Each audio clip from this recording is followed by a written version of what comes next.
ध्यान से देखिए इस घर को। यही वो घर है जिस पर कल एनआईए का रेड पड़ा हुआ था।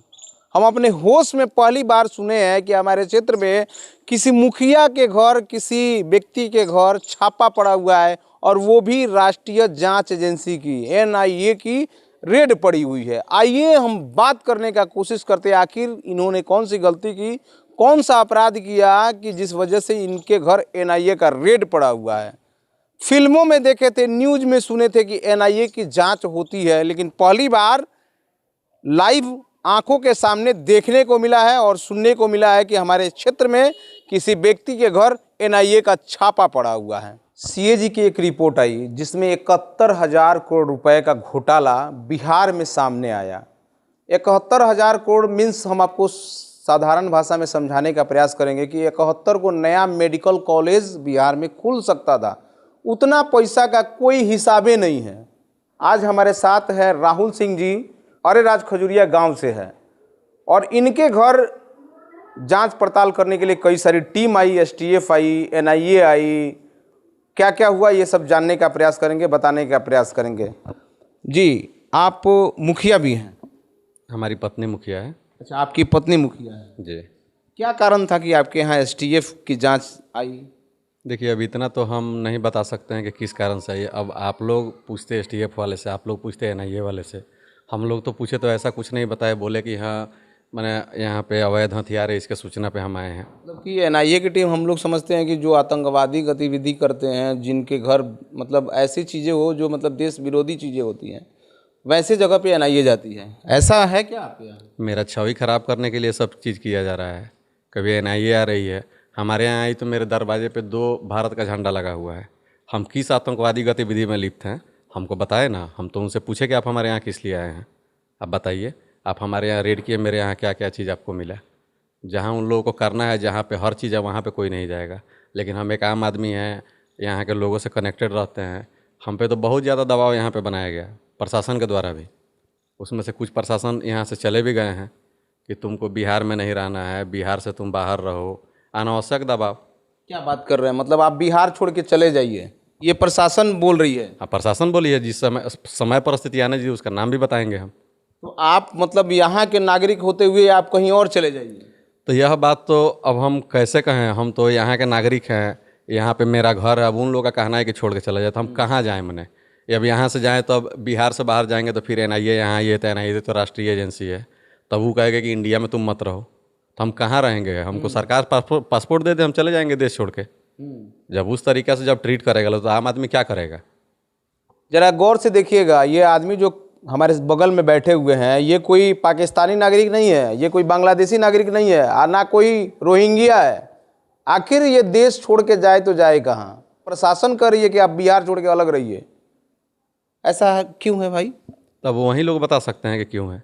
हम कुछ बताया लोग नहीं? हम यह चीज़ बोले, हम बोले कि हम भी एक मुखिया प्रतिनिधि हैं, लोगों से हमको बहुत सारा उम्मीद है। तो बीच में कुछ समय के लिए हम नहीं थे, हम जेल में थे। तो उन लोगों का कहना है कि आप इतना दिन से जेल में हैं तो आपका काम हो रहा था, अब आप आ गए हैं और यहाँ नहीं भी रहिएगा तो आपका काम होगा।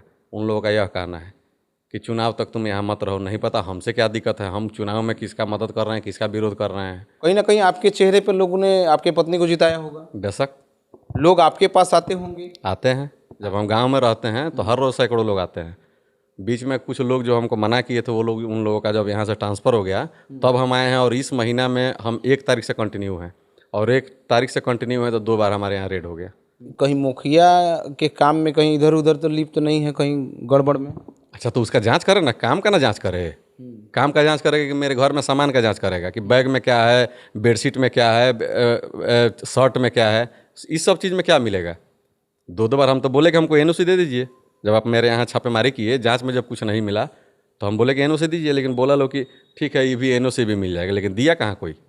हमेशा छापेमारी होगी, मेरा पूरा परिवार को अस्त व्यस्त करना चाहता है लोग।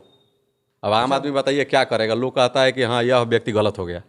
बच्चे हैं आपके? हाँ है, एक बेटी है। कितने साल की है? वो 3.5 साल की है। 3.5 साल की बच्ची आपको याद भी करती होगी, सोचती होगी कि हम पापा के साथ ही रहे। कैसे नहीं, किसका बच्चा किसको याद नहीं करता है? मतलब बच्चा घर छोड़ के चले जाएगी तो आपकी बच्ची का क्या होगा? तो हम चले जाएंगे, फिर हमको भी तो देखना है अपने परिवार को। तो हम कहाँ जाएंगे घर छोड़ के? और रह रहे हैं तो देखिए यही सब हो रहा है हमारे साथ। कानूनी प्रावधान के हिसाब से लोग कहते हैं कि मुजरिम कोई है, कोई अपराधी है, तो वो घर छोड़ के नहीं जाए जब तक उसकी जांच पूरी नहीं होती है, और आपको उल्टे प्रशासन करिएगा, आप घर छोड़ के चले जाइए। यहाँ पे तो कुछ प्रशासन ऐसे है कि आप किसी भी मुकदमा में नहीं है, ज़बरदस्त जबरन आप पे मुकदमा लगा देगी।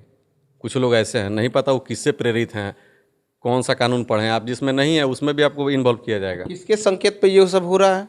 समय आएगा सब बता देंगे हम, समय का इंतजार कीजिए। देखिए अब कर रहा है प्रशासन, तो हमको प्रशासन ही ना दिखेगा, उसके पीछे कौन है समय में सबको, आप लोगों को भी पता चलेगा, हमको भी पता चलेगा। छुपने वाला कोई चीज़ थोड़े है। यानी कि आपको कहीं ना कहीं अनुमान है? हमको थोड़ा बहुत अंदाज़ा है, लेकिन ज़रूरी नहीं है कि मेरा अंदाज़ा सही हो सकता है कि वह कहीं व्यक्तिगत दुश्मनी हमसे रखते हों, जो लोग हमको फंसाए हैं। जी, हो सकता है कि आप इलीगल से कमाए हो, उस वजह से कहीं आपके यहाँ रेड पड़ रहा हो। तो मेरे यहाँ जांच करे ना, क्या मिला है इलीगल से हम कमाए हैं, तो मेरा जांच करे। जांच करेगा तो उसका जवाब हम कोर्ट में ना देंगे, वो मेरा जांच करे, हम कोर्ट में जवाब देंगे कि हम क्या इलीगल कमाए हैं, क्या हम माने भूमिहीन हैं। आप यहाँ पे आए हैं, आप मेरे गांव घर में पता कर लीजिए, ठीक है। मेरे पास भी पुश्तैनी संपत्ति है आपकी? तो देख के किसी से आप पता कर लीजिए, मेरे पूरे गांव के, मेरे पंचायत में पता कर लीजिए, लोग आपको बता देगा। हमको लगता है कि हमारे गांव में मेरे इतना शेयर 2-4 ही लोग को पड़ेगा। हम भूमिहीन थोड़े हैं, मेरा पैतृक संपत्ति है, मेरे घर में नौकरी, सरकारी नौकरी करने वाले भी लोग हैं, प्राइवेट जॉब करने वाले लोग भी हैं, व्यवसाय करने वाले लोग भी हैं। अच्छा, हम लोग फिल्मों में देखे हैं कि ईडी, सीबीआई, मतलब जो भी रेड करने वाली टीम होती है वो आती है तो कॉज बताती है कि हम फलाने वजह से आपके यहाँ आए हैं। आपको बताया गया? हमको बताया गया कि हमको सूचना मिला है कि यहाँ पे अवैध हथियार है, तो हम बोले कि ठीक है, आप लोग जांच करने के लिए आए, आप लोग देख लीजिए। लेकिन जब आप हमारे यहाँ जांच कर रहे हैं तो आप हमको एनओसी भी दे दीजिए कि हाँ यहाँ से कुछ नहीं मिला। तो यहाँ पे कुछ ना कुछ प्रोपगेंडा करना है, परेशान करने के लिए केवल। मानते हैं कि मेरा छवि धूमिल करने के लिए, तो उन लोगों के करने से नहीं ना होगा। अगर हम आपके दिल में राज करते हैं तो हमारे यहाँ कितना भी ईडी, सीबीआई कोई भी आएगा, ठीक है, तो कुछ नहीं कर पाएगा। हम लोगों के साथ कनेक्टेड हैं तो कभी भी रहेंगे हम। उन लोगों को नहीं ना फर्क पड़ता है उससे कि मेरे एनआईए कि सीबीआई, फर्क पड़ता है हमको कि मेरा परिवार उससे डिस्टर्ब हो रहा है। आपके परिवार को कहीं ना कहीं मानसिक तौर पर प्रताड़ित किया जा रहा है प्रशासन के द्वारा। अच्छा, किसके परिवार के साथ ऐसा होगा कि महीना में 2-2 बार रेड पड़े, घर का एक एक चीज़ तीतर बितर किया जाए, लकड़ी रखा हुआ है लकड़ी उलट दिया जाए, बालू रखा हुआ है बालू में खोजा जाए, क्या आखिर मिलता है? कहीं छुपा के रखे होंगे वो वहीं पे। तो मशीन लेके आए ना, सब जांच कर लें। वैसे मशीन लेके नहीं आए थे लोग? नहीं नहीं, ऐसे तो अपना जो बक्सा में, जैसे कुछ घर का लोग नौकरी में है, घर पे नहीं है, उसका बक्सा भी तोड़ के देखा लो, तो क्या मिला कि बक्सा में कहीं कुछ छुपा के रखा होगा। तो बार बार आप हमारे यहाँ महीना में 2 बार 3 बार तो एक एथी कर दे कि हाँ हर 10 दिन पे हम आएंगे, तुम्हारे यहाँ ऐसे ही करेंगे, तुम्हारा सारा सामान तीतर बितर करेंगे। हम भी उसके लिए मानसिक रूप से प्रिपेयर्ड रहेंगे। घर में कुछ सामान ही आदमी नहीं रखेगा, ना कपड़ा रखेगा, ना कोई चीज़ रखेगा। मतलब हर आदमी का एक मौलिक अधिकार होता है, मतलब आपके पूरे तरह से आपके मौलिक अधिकारों का हनन किया जा रहा है। किया ही जा रहा है। अगर हम दोषी हैं तो आपको जो कार्रवाई करना है कीजिए, लेकिन निर्दोष हैं, हम किसी चीज़ में दोषी नहीं है तो बेवजह हमको परेशान मत कीजिए। हम प्रशासन से भी यही चीज़ कहेंगे, आपसे भी कहेंगे, लोग से भी कहेंगे हमें यह चीज़। जितना भी आपका मान सम्मान है, प्रतिष्ठा है, उसको ठेस पहुंचाने की कोशिश की जा रही है। अब बाकी इसमें बचा क्या है? बाकी तो कुछ है नहीं इसमें। कहीं ना कहीं मतलब आपके पंचायत के लोग आपको संदेह की निगाह से देखेंगे इस बार? संदेह की निगाह से नहीं देखेंगे, वहीं सारे लोग वहाँ पे खड़ा थे और वहीं लोग बोल रहे थे, मेरे पंचायत सैकड़ों लोग खड़ा थे बाहर में, ठीक है। लेकिन ऐसा लग रहा था कि माहौल कहीं गड़बड़ ना हो जाए। लेकिन कुछ लोग थे जो बुद्धिजीवी वर्ग के थे, गार्जियन लोग थे, वो लोग समझाए कि नहीं, वो लोग आए अपना जांच करेगा, उन लोगों का काम है। लेकिन इतना भी जांच नहीं होता है। माने हम आतंकवादी नहीं हैं, हम जाली नोट के सप्लायर नहीं हैं, हम हथियार के, विदेशी हथियार के या किसी चीज़ के हम तस्कर हम नहीं हैं कि हमारे यहाँ रेड पड़े, हमारे यहाँ हमको आके परेशान किया जाए। जाइए जहाँ पे है, ऐसा थोड़ा है कि एनआईए छोटी संस्था है, राष्ट्रीय एजेंसी है, क्या चीज़ पता नहीं है कि किसके पास क्या चीज़ होगा, वहाँ जाना चाहिए। और एनआईए के रेड में तो ऐसा नहीं होता है कहीं कुछ नहीं मिलता है। एनआईए जहाँ भी रेड करती है कुछ ना कुछ मिलता ही है। तो हमारे यहाँ क्यों नहीं मिला? वो हम लोगों ने फिल्मों में सुना था कि एनआईए, ईडी, सीडी अब बड़े बड़े राजनेताओं के और बड़े बड़े इंजीनियर और बड़े बड़े व्यवसायी के यहाँ ये सब रेड पड़ता है कि वो लोग इलीगल तरीके से कमाता है और पैसे का मतलब कोई टैक्स का लेन देन हिसाब किताब नहीं रहता है, उस वजह से वहाँ पड़ता है। तो मानने वाली बात होती है कि चलिए वहाँ एक दूसरी भूमिका है, लेकिन यहाँ एक आम आदमी को प्रताड़ित करना, उनके छवि को धूमिल करना, मान सम्मान को ठेस पहुंचाना, परिवार को मानसिक तौर पे प्रताड़ित करना, ये कहाँ तक जायज़ है? यदि इस प्रकार की चीज़ें अगर संदिग्ध परिस्थितियों में ये पाए जाते हैं, संदिग्ध किसी काम में संदिग्ध पाए जाते हैं, तो डायरेक्टली आगे जांच करें। अगर ये पाए जाते हैं तो इनके ऊपर जो कानूनी कार्रवाई बनता है वो करें। बेशक करे, अगर हम दोषी हैं तो हमारे ऊपर कानूनी कार्रवाई किया जाए। हम अभी भी कह रहे हैं, कल भी कहेंगे, पहले भी हम कहते थे। अब घर में बच्चा सब है छोटा छोटा, रात में सोया रहता है, रात में कभी आएगा, अब रात भर बच्चा जगा रहेगा, स्कूल भी नहीं जाएगा। कल ही मेरे घर का बच्चा सब स्कूल नहीं गया। अब यहाँ पे रेड हो रहा है, कोई खाना नहीं बना पाएगा, बच्चा को तैयार कौन करेगा, खाना कौन खिलाएगा, भेजेगा कौन?